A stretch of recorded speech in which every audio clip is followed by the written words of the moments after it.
Hitting on the record button. Wait, no, don't phrase it like that. Hitting the record button. No, that sounds even worse now that I've personalized it. Touching the record button without consent. No, that doesn't work either. Asking the record button respectfully if it would please activate so we can... Yeah, let's do that. Let's call it that. Hello, let's watch some Hell of a Boss shorts and forget everything I just said. Don't clip that.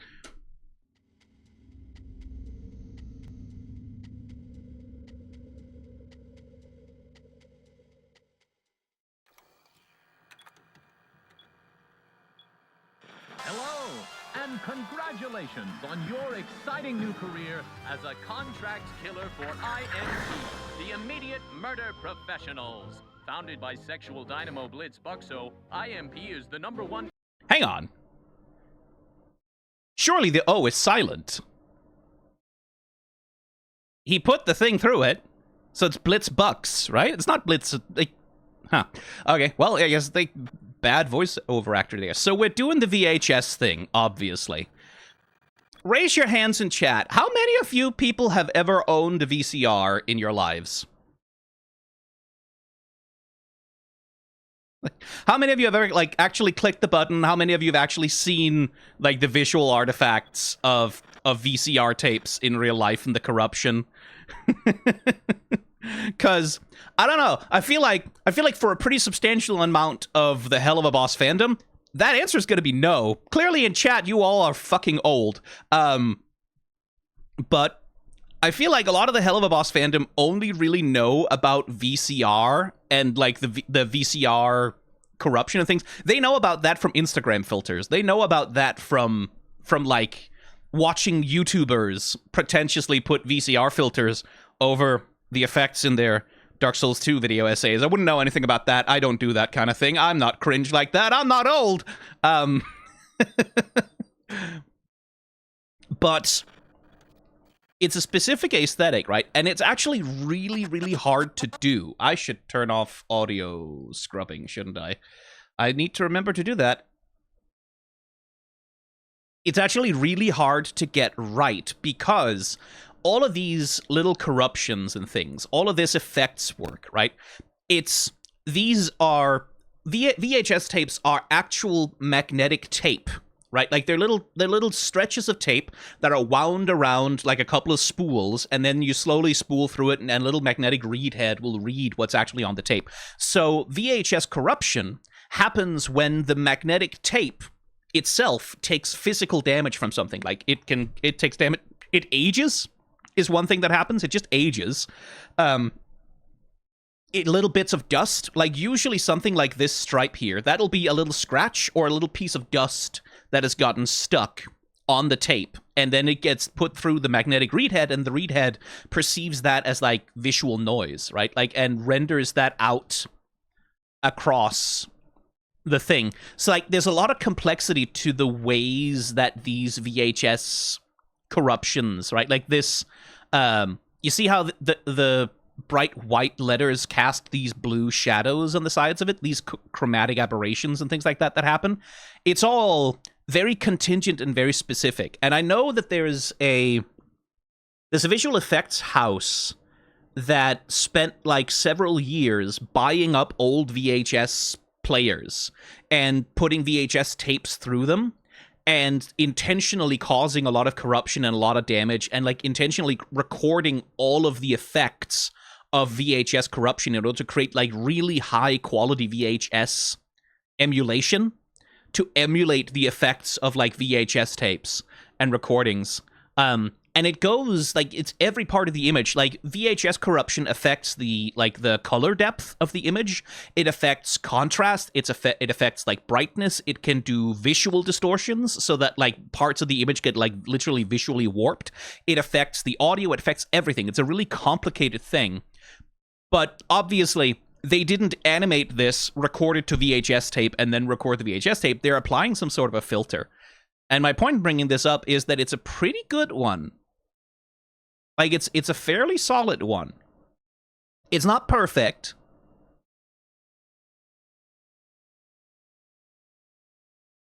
but like it gets a lot of it. You can see the scan lines here, right? You see that little ridge of dark and that little ridge of white. Again, this is a thing of not just, and this, I should say, this is not just a VHS artifact. This is a CRT monitor artifact, because old cathode ray tube televisions, those big fucking chunky televisions we used to have, the way that they work is that they blast the glass with an electron beam. The glass of the television is being blasted with an electron beam that scans across the field of the image at like hundreds and hundreds and hundreds of times per second, like super, extremely, wildly fast. It's an electron beam cannon that's firing out of your television. That's why it gets ionized. And you used to, with CRT televisions, you could put your hand up to it, you could feel like the little hairs on your arms would react to it, and you'd get like a little electric feeling, and you'd get that noise. The CRT noise, the sound of the CRT, that's the sound of the electron cannon, right? And so that created this thing called scan lines, because the way the television would do it is it would render every other line in sequence, right? So it would render this line, and then it would render skip one and render the next line, skip one and render the next line, skip one, render the next line, and then it would come back and render all the lines it had skipped over the last time. So it would do that in sequence, right? Like over and over and over again. So you'd get these lines in the image where the electron beam was scanning across.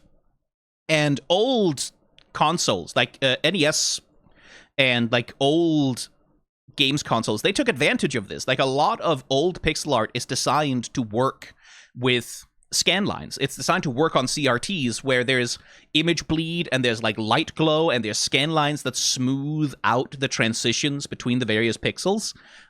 So when you emulate, this is completely off the fucking topic. I'm just an old man rambling about how technology used to be in my day. So when you emulate retro games, right? Like when you play a retro game like Mina the Hollower or Shovel Knight or whatever, that are emulating like the look of pixel art, they can't actually emulate what pixel art used to look like because it was designed to be blasted through a cathode ray tube, which introduced all sorts of like glow and dithering and that shit, like with the scan lines and everything. And yeah. Anyway, all this is to say, emulating the effects of a cathode ray tube television, emulating the effects of a VHS tape, is actually a really complicated thing that nowadays you can do that with a couple of commercial filters, right? I have that in my Premiere Pro. I have like a VHS effect in here somewhere, I'm sure. Yeah, I do. Where if we skip ahead a little bit, I can just kind of...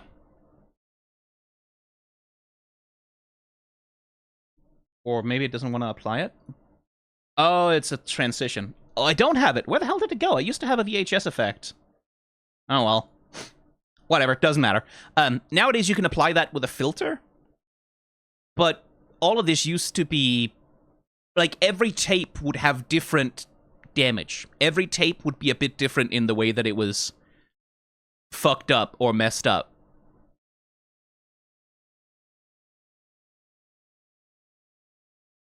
But this is a pretty good one.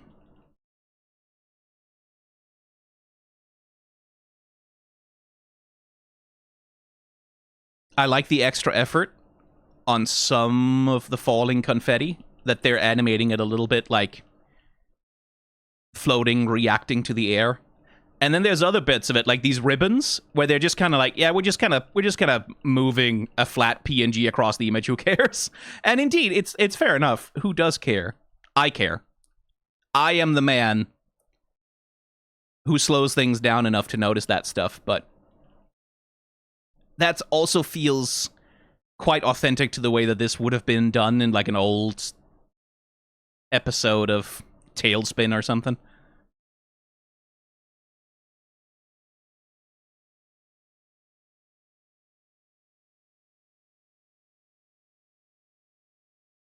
The #1 imp run business in the prize ring, probably.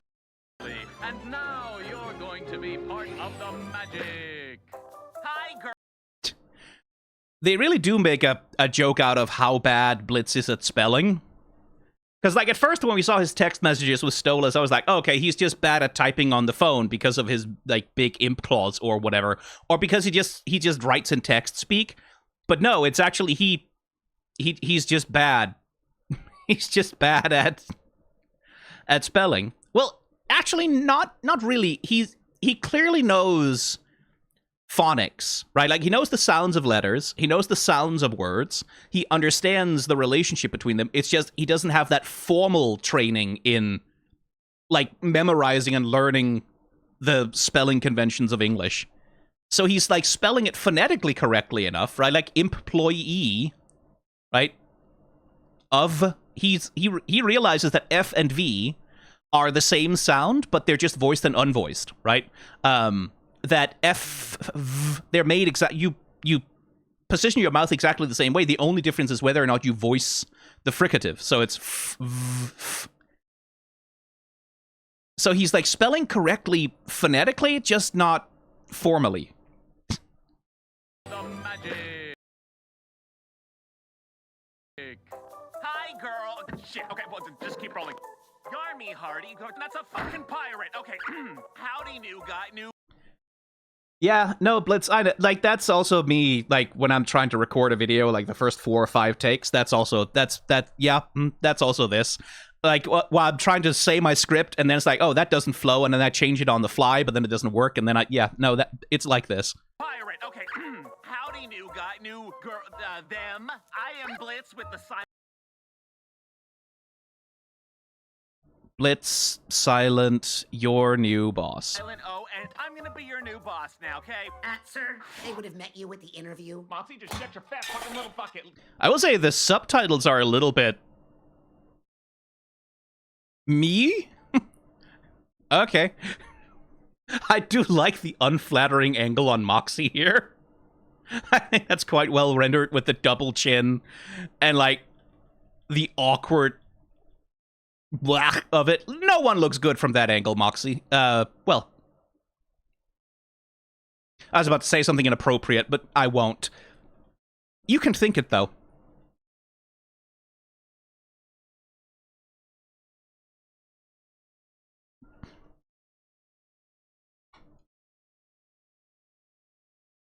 Speaking of, here's an interesting... See, because this corruption here, they've got the static, right? This is TV static, right? Like, and TV static is a thing that happens on television signals when they are transmitted through radio waves and things like that. Like, and certain forms of it. This kind of static doesn't really happen in this same way. Well, maybe it does because it's chromatic. There's different types of static. There's a kind of static that you get on CRTs and analog signals, and there's a kind of static that you get on digital signals. This looks more analog to me, but the corruption here is all digital, right? Like, this is all blocks of data that are being misaligned from one another. This is not VHS corruption, so they're changing it up a little bit.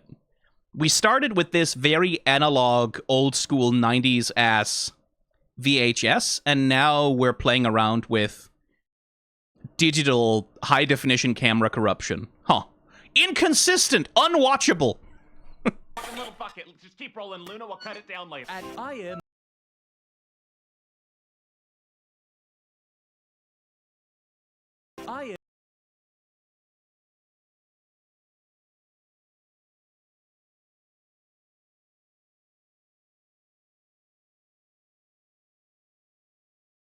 Now, here's where my fucking memory sucks. Are these the same interns from Mastermind? I think they are, right? Oh, yeah, they are. They're the same interns from Mastermind. Holy shit, they came back! Oh my god. IMP, we lead the way in progressive work. You're hiding something.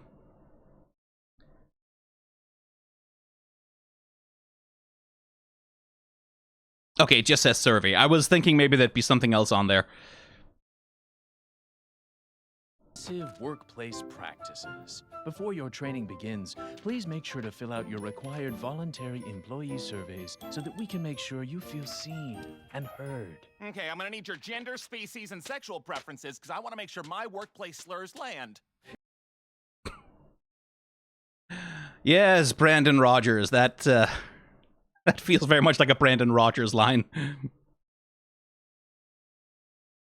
And sexual preferences because I want to make sure my workplace slurs land. Phew! Now with that bullshit out of the way, let's get to the good stuff. Training to be an assassin. Listen up, Chuckle. Bad green screen. Yeah, okay, fair enough. How did they do that? That's interesting. Well, I guess the simple way to do it would just be to take the animation, put it on a green screen, and then apply a bad chroma key to it when you're compositing it together. I'd be curious to hear from the compositors how they did that, because that would be the simple way, right? Like, you just take it, you add a little bit of JPEG compression or fucking whatever, and then you put a really bad chroma key on it. That would be the easy way to do that. I would be curious if that's how they did it. What, Hermes? You want it out 5 minutes ago.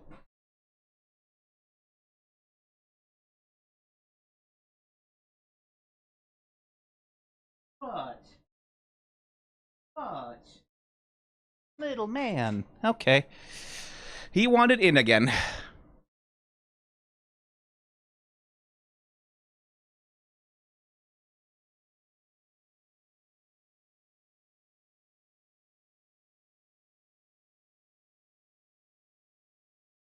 Huh. They're doing something interesting with, like, Assassin, and then they move it over there, but now it's flipped horizontally for some reason. And then as it moves over to the other side, it vanishes again, and then it flips back to the correct way. Why are they doing that? That's odd.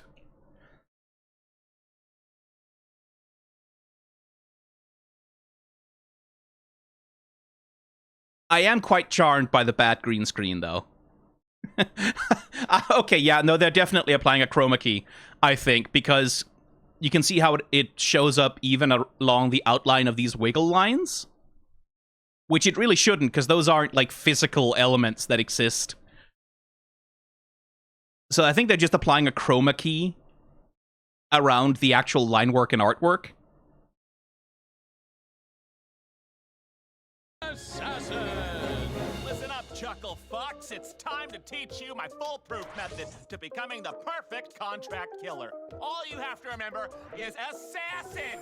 We're gonna be doing those word things where the word stands for other shit and all good businesses do it, and it's not fucking stupid, it's smart, okay, Moxie? It is professional, and we are doing it. So do not ask me not to. The first. He's so normal.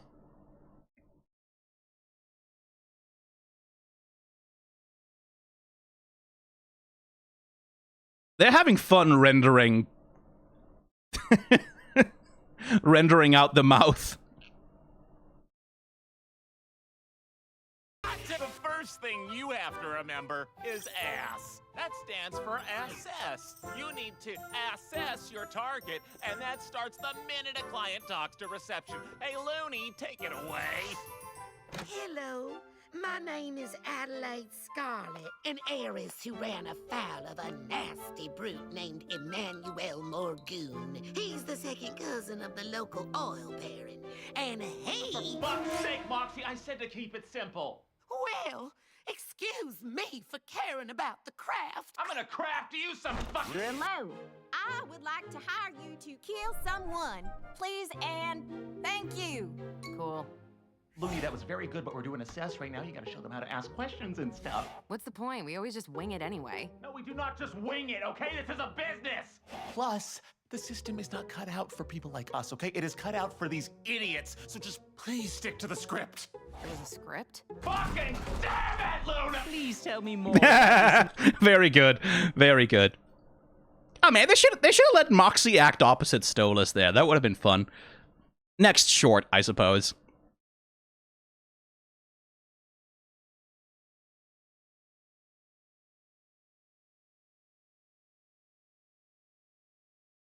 I don't know. He's so cute here, specifically. Like that little hunched forward with the little finger guns thing. He looks especially adorable here for some reason.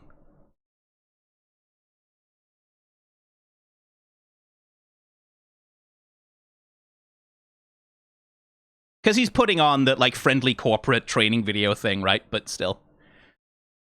leave it to Moxie to, like, he's asked to play a role, and he's like, Moxie has a whole document, right? Moxie has a document. He has, like, a research folder. He's got, like, a Google Drive. He's got, like, a Pinterest board. He's researched period accurate dress.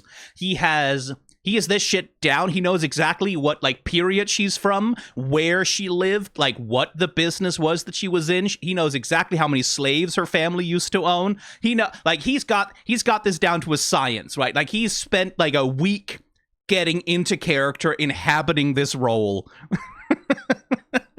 Right? Like, the fashion is historically researched. He's got everything down. You know he has. You know he got so excited at any opportunity to do a bit of acting. The poor boy. On it, like, there must be a theater company in hell. Like, surely.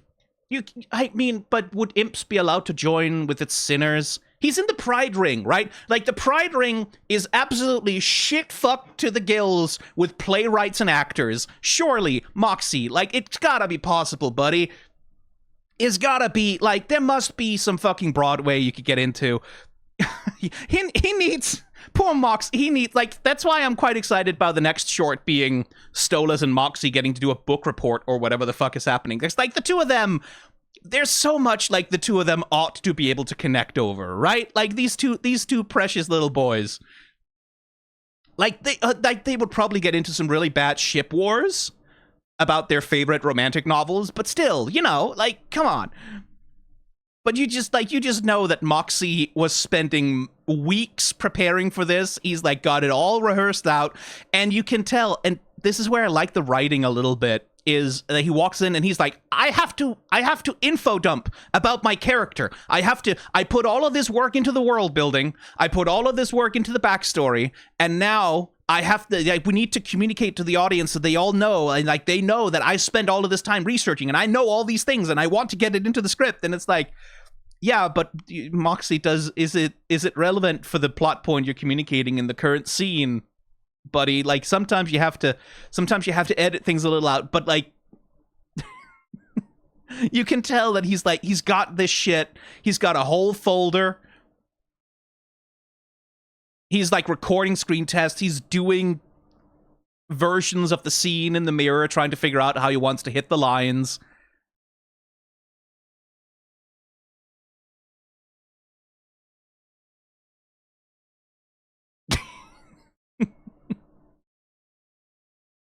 And, like, the thing is, he does a good job, right? Like, if what he was in was a fucking Gone with the Wind style stage production of some, you know, turn of the millennium, well, turn of the century, late 1800s American stage play or whatever, he would be doing a good performance, but he's in a corporate training video, right? It's sort of the same thing that happened in Unhappy Campers, right? Where he came up with a character, right? Like, and he was performing that character remarkably well. It was just very misjudged for the context, right? He was playing a character who just was not gonna fit in the space that he was playing it, right? And he's kind of doing the same thing here. I do like that that's consistent with him.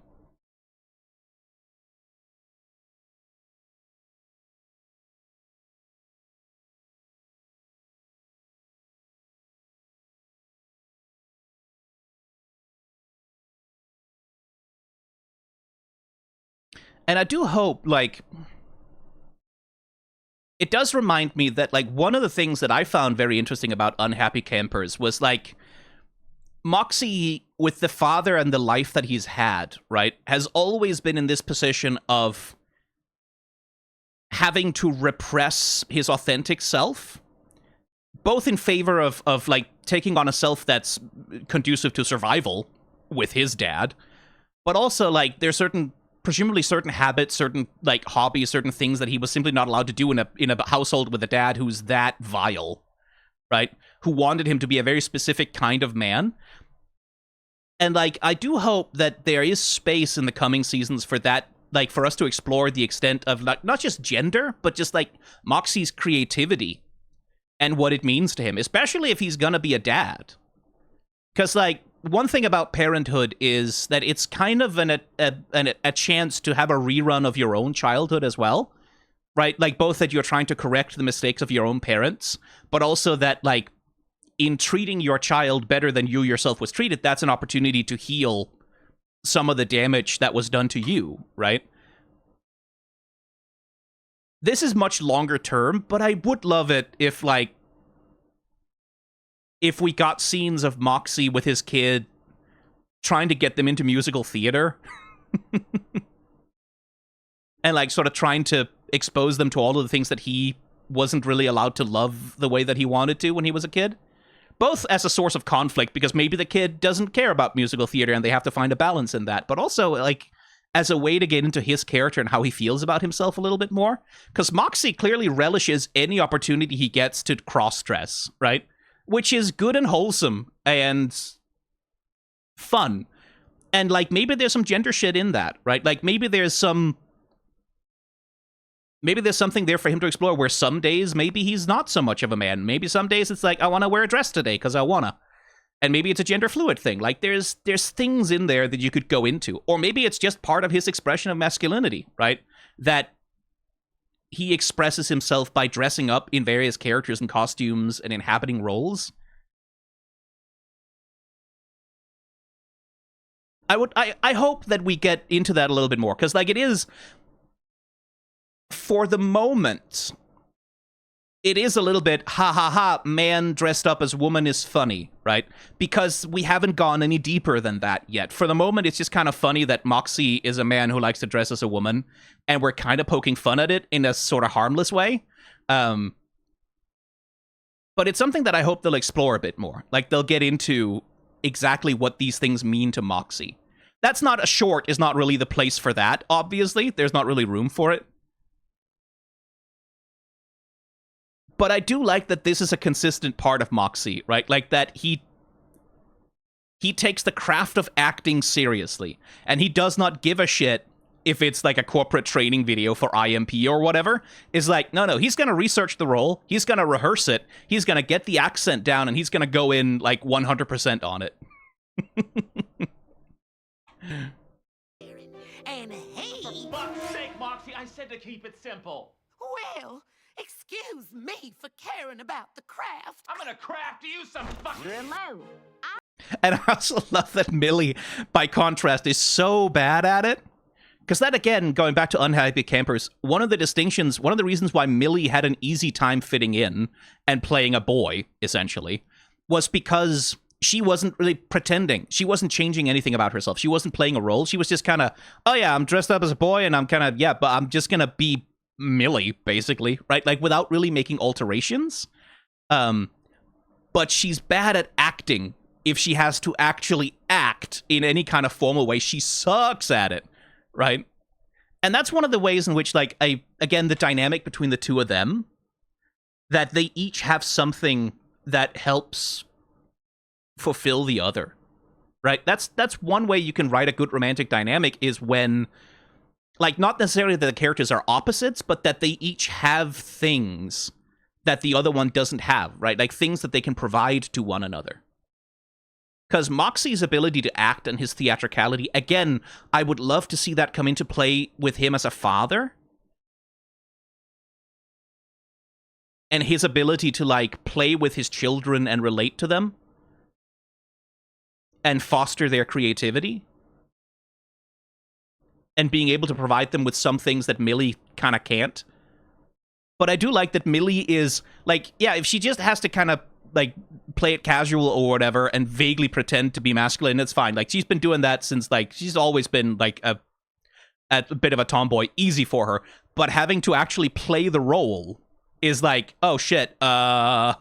I'm gonna craft you some fucking... Remote. right? Moxie is comfortable. Moxie is at home. He's comfortable. He has ease and elegance and grace in the dress, in the costume. And for Millie, it's like being in a straitjacket, right? She has the lines written down on a little note on her hand.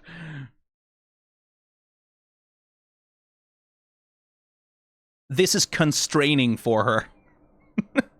To the point that she looks like she's choking.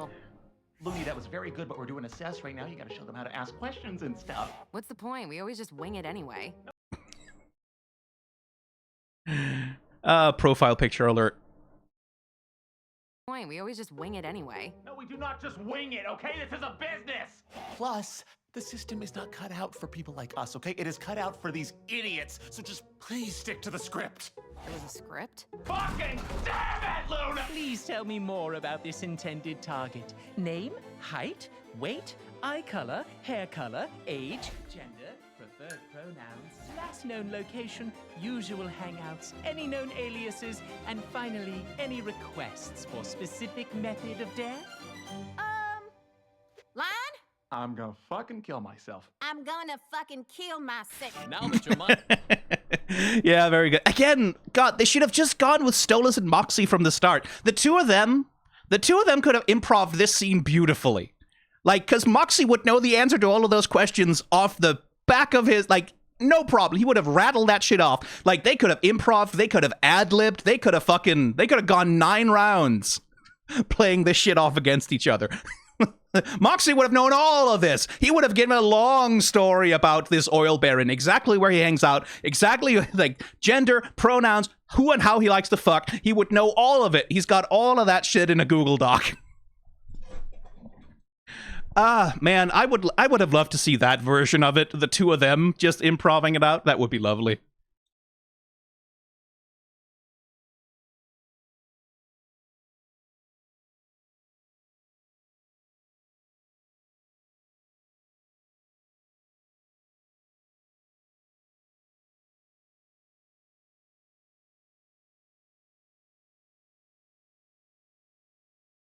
It's always hands with Stolas, isn't it? It is an interesting effect that they use, because what you want, like with Stolas, because the hands are pitch black, right? You want to make them readable to the audience, which they aren't if they're just going to be indistinct black blobs. So they do this thing where they have these white outline effects, which I guess are just keyed to the outline of the other hand in the thing. I wonder if they do that in the coloring phase, or if that's more of a compositor's job to do that, where you can see they maintain these white outlines just to make them clear, but they don't preserve the white outline beyond the overlap, which is like, it does make it look a little bit messy close up at times, right? At close up, it's sort of oddly stripy, but it does help make it readable at a distance still, which is an interesting thing.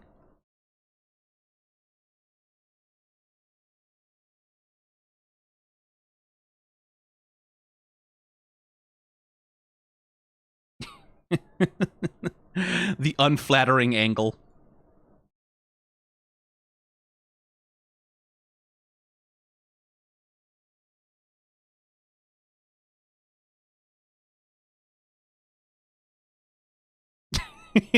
Stola's like, my goodness, has she never done any theater training? Kill myself. I'm gonna fucking kill myself. Now that your mind is equipped with all the vital information about the target, it's time for Part 2! The next thing you need to remember is, I guess it's also ass, like, get your ass into shape. Listen up, buttercups. I'm here to See, now Millie is comfortable, right? make sure you don't get yourselves killed or any of us killed on a mission. We will put you through big-time physical conditioning, long-range weapon training. I mean, that's why you don't fucking pull a crossbow like that. You use a, what's it called? Is it the goat? There's a specific tool. There's a little lever tool that you can use on a crossbow that helps you pull back the string, where you use like lever action to make it much easier to pull back the string and hold it. And it's like there's a crank tool you can use for it, which is like the really big heavy draw Craniquin things, right? But there is a specific little metal lever tool that you can use to pull it back that's called, it has a name, I think it's a goat something or other, I don't know why I think that. But you use that. You do not try to pull back the string of a crossbow by hand. You don't do that. That's a bad idea. Conditioning, long-range weapon training, but most importantly, capture evasion. Imps are smaller than your typical human, so if you're not careful, they can turn the tables on you.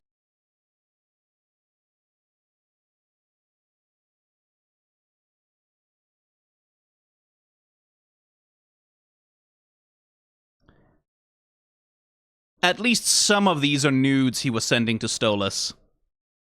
Like some of these were nudes he was sending to Stolas, right? Like 100% some of them were.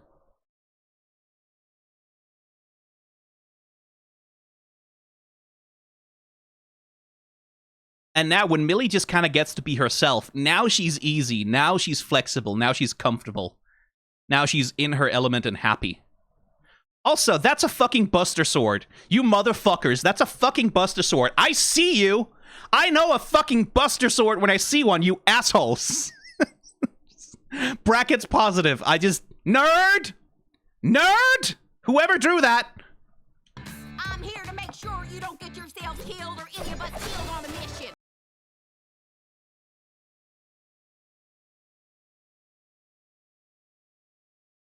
Love a good smear frame.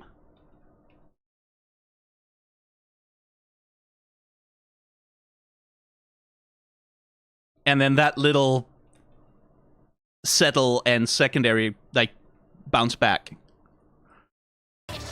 We will put you through big time physical conditioning. I quite like the little guy here, the punching. Look at the roll in those shoulders. That's like a really nice little... That's really three-dimensional.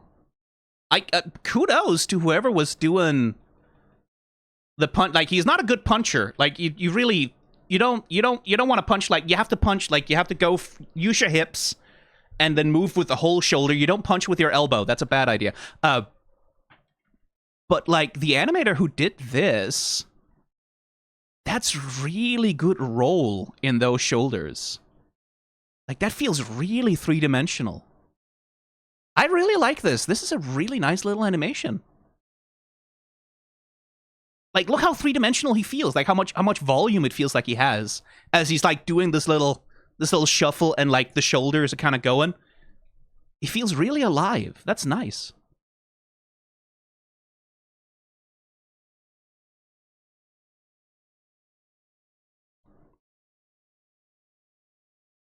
Always get a spotter. Always. Most importantly,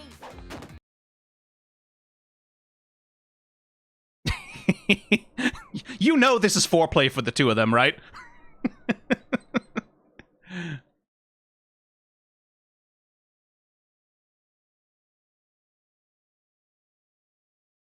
Nice little arc on Millie there. The little down dodge. We use the curve of the arms to emphasize the shape of the motion. So like, whoop. So when she like slowly leans up, that little push of the hips, that pushes the torso, that pushes the head, and then settle in. It looks really nice. Imps are smaller than your typical human, so if you're not careful, they can turn the tables on you when you least expect it. Even us pros get captured from time to time. Try fucking always, Moxie. You get caught all the fucking time. Everyone around here needs to stop loving getting shibari'd. anyway,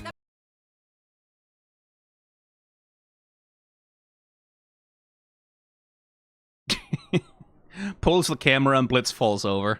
Yeah, he would. the most important thing you need to learn is how to escape from someone bigger than you. Sir, you're the biggest. Would you mind? Oh, I thank you, Mox. I didn't think you noticed. Plus, I am also the coolest and strongest and funniest. So Oh, own him. Own him, Millie. Own him. Break him in half. I'm also probably the best equipped to... Yeah! First thing is to drop them before they drop you. But if you do get grabbed, you need to hit them where it hurts. The points that are weak on everyone are here and here. Stay down, bitch!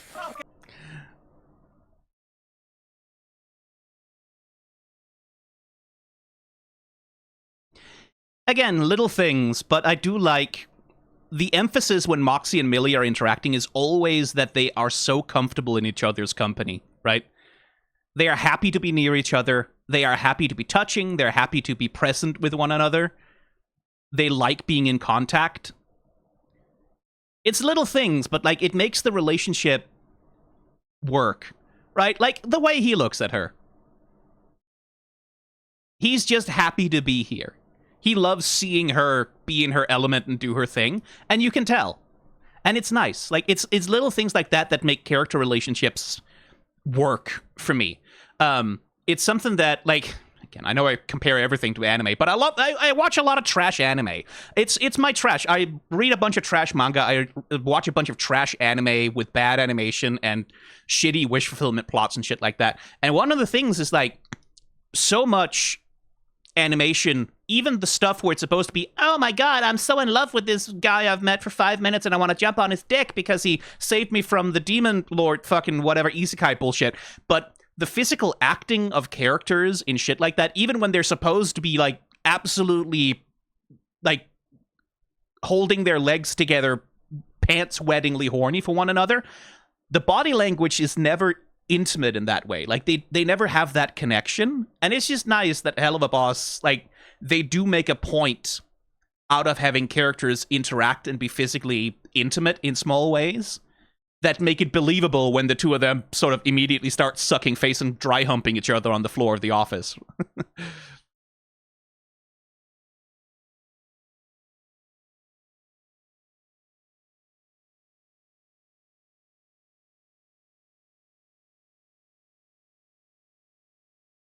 Using the tail to trace, like, so we go from curve to up.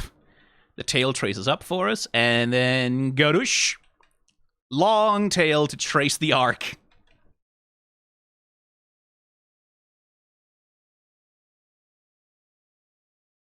And a little, just to really emphasize it, Millie does a little hop, butt up in the air, and then I like that catch as she, like, does the little jump around the common center of the fulcrum.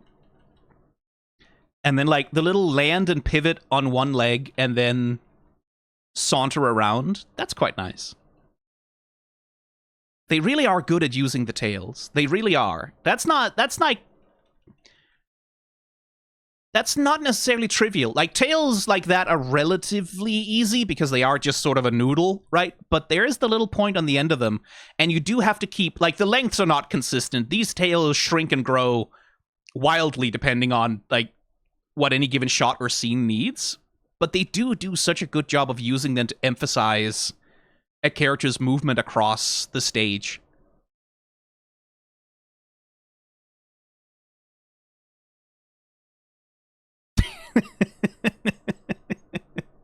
But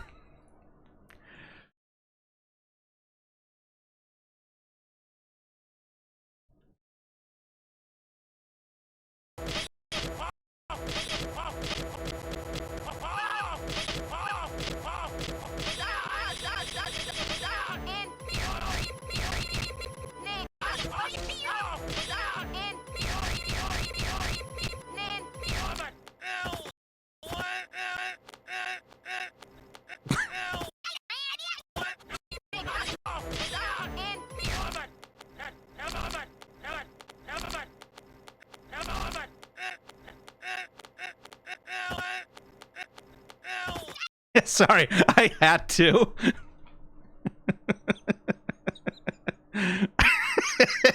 Oh, another profile picture alert right there. But also, that's a good getting kicked in the nuts face. Because it really is that. Like, if you've not experienced getting your testicles injured in some hilarious way, it really is that. It is like your whole body kind of just tries to curl in on itself.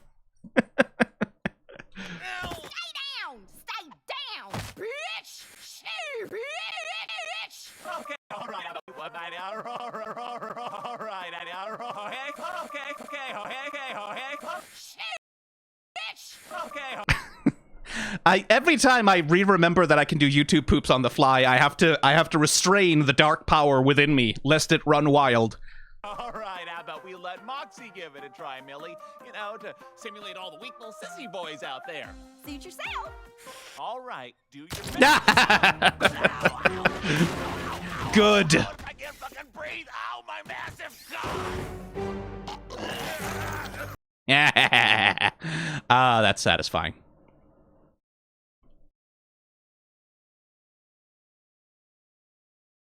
And it's a good comic timing as well. They're making a choice here, right? They're making a choice about the staging. Blitz is overconfident, both hands on the shoulders. I can take Moxie. He's a little weakling. And then they just do minimal animation with Moxie, right? Like, they do the bare minimum they can get away with. Just lift the legs, move a little bit of it, and then doink. And again, using the tail very expressively as part of Blitz's.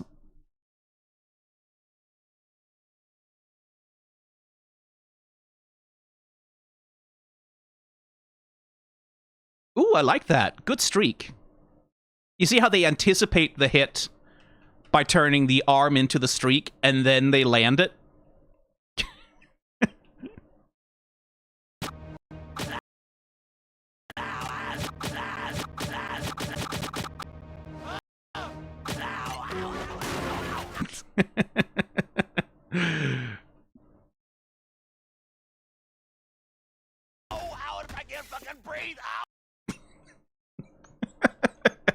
I just love seeing Blitz getting hurt really badly. That's probably because I'm normal. Can't fucking breathe. Ow, my massive cock! Great job, Moxie. I'm not crying. And always make sure your opponent can't get up again.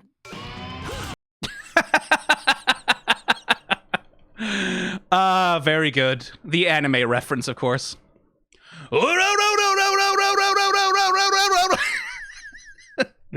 Very nice. Good smears.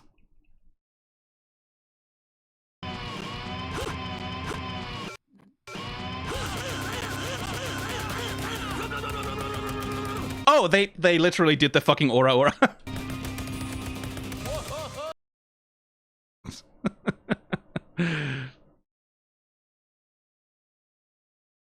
It's a lot of those are straight on the crotch, too. Yeah, just punch him in the dick until he dies. Not a bad strategy. Whoa! Look out, humans. These imps mean business. Now that you're super smart and super strong and funny, little boys and girls, I like that she's got a bit of a notch in her tail. I don't know if that implies that she's like the tail has actually suffered violence, but it's a good little characterizing thing. it's time to become cold-blooded murder machines with the help of In. No, just cut it for now. We'll come back to it later. Well, because I didn't fucking write the last one yet. We only have this space for another 10 minutes. Well, I can't create with all these fucking restrictions, Mox. You have no idea what it's like to be an artist. I literally have a master's in theater. Shut your fucking little Moxie went to university? They have Imp College, I guess. I mean, yeah, sure. Why not? Why wouldn't they? But bean counting mouth. You are lucky I'm an improv genius. You absolutely cannot improv an inward. No, wait. So the last and most important step to being an assassin is in. Great word. And in stands for in. Interesting. No, interrupt. Yes, don't interrupt my flow with pointless bullshit, okay? Like, don't get me a coffee and forget that the O is supposed to be crossed off on the cup. It's fucking triggering.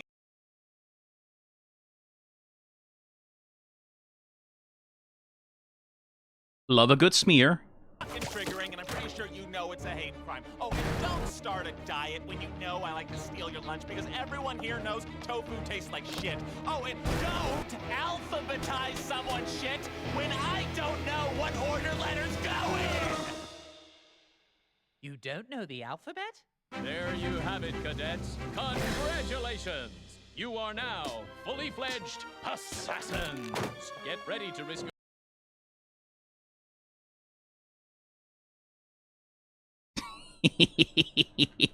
I just like it when Blitz gets hurt.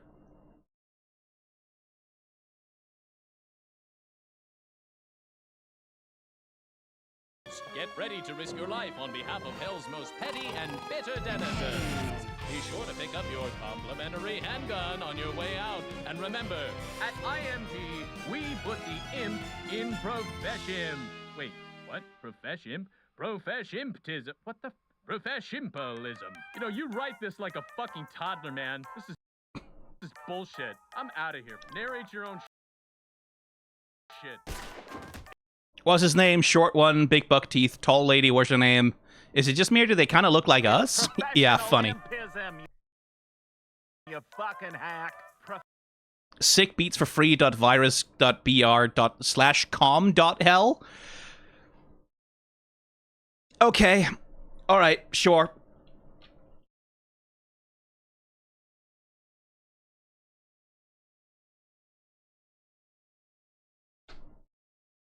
Oh, they haven't actually grabbed it? They hadn't actually parked that domain. Oh. Nothing there. Fuck, that is dumb.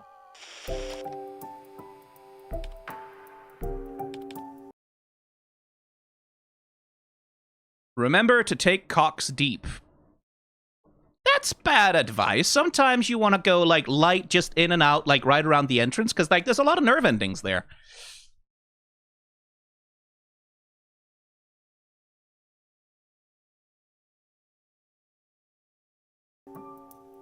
Haha, the little Photoshop transparency, haha.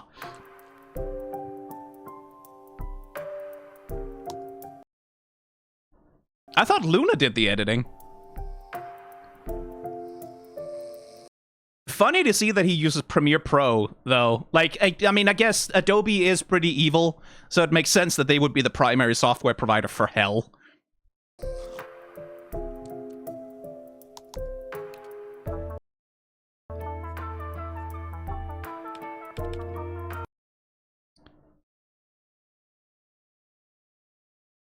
Oh, Bryce Pinkham did the narration as well. Okay.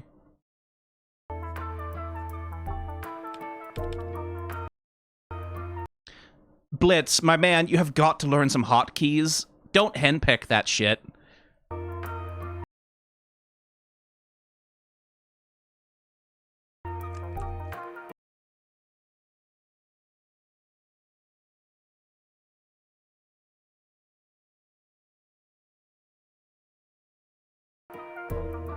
As always, it's good to have a reminder of just how many people are needed to produce even 7 minutes of fairly high-quality animation.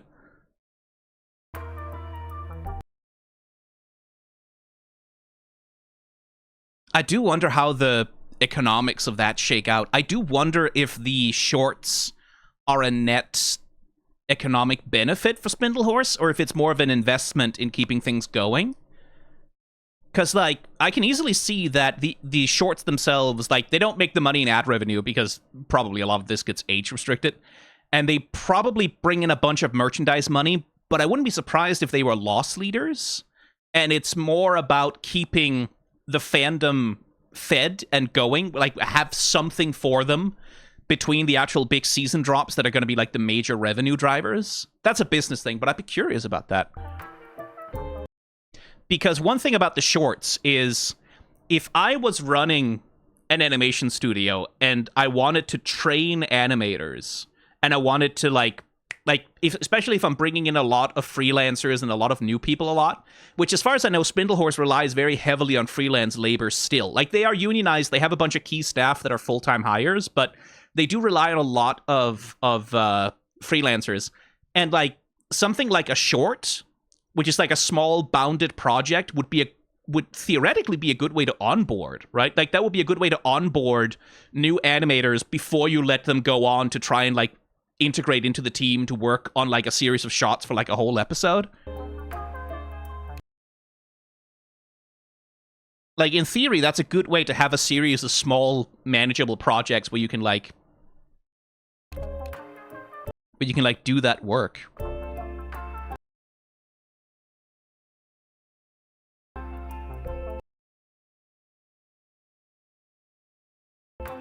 Okay, what the fuck? Hey, Looney, what does Medea offline mean? Yeah. It means, buddy, that you need to have a backup of all your assets somewhere.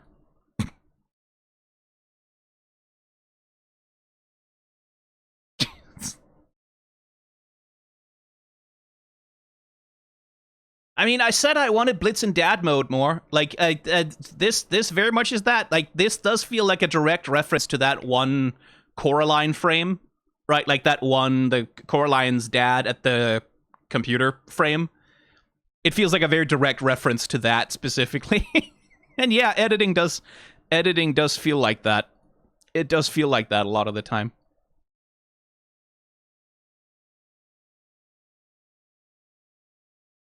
I do like the character designs on the interns.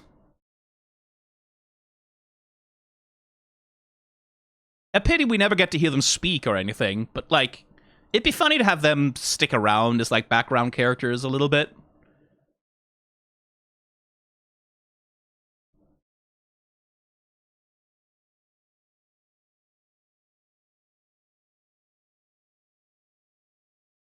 Yeah, this is a fun short. Blitz got hurt a lot, which means it's good. And I do like that, like, again, I like that Spindlehorse are good about paying attention to these body language things when it comes to character interaction.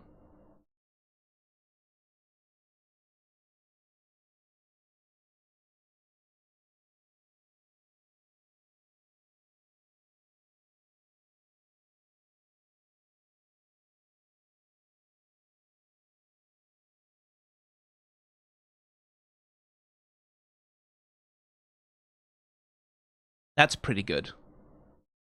Not a substantial short, but just a fun little way to spend some time with them.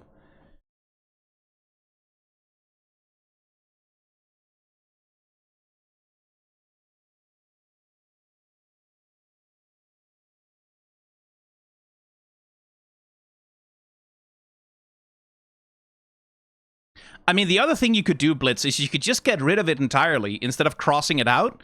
Because like, if you ever have to take a job from someone from Scandinavia, they're gonna think you're called Blitzø.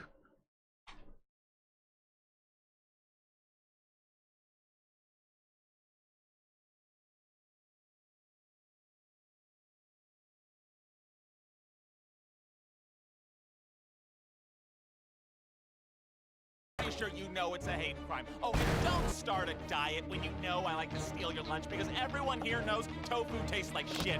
Oh, and don't alphabetize someone's shit when I don't know what order letters go in! You don't know the alphabet? Poor Stola's realizing. Oh shit, my boyfriend is illiterate. The world's biggest bookworm. All of a sudden realizing, oh, he couldn't actually read any of the texts that I sent him. I mean, I guess that does give some context to why Blitz was so bad at responding to any of Stolas' texts, is because all he sees is a huge wall of letters. And it's like, oh, fuck, I have to read that? That's gonna take me 2.5 hours.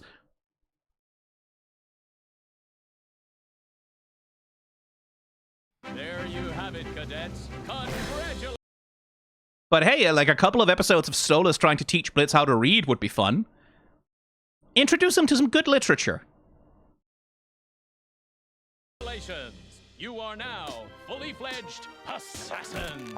Get ready to risk your life on behalf of Hell's most petty and bitter denizens. Be sure to pick up.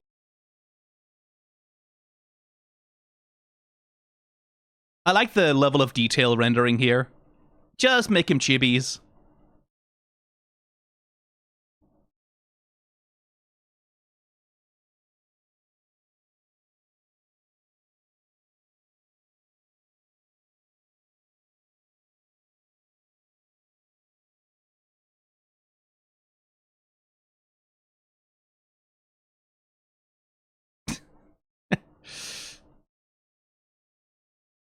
Cute.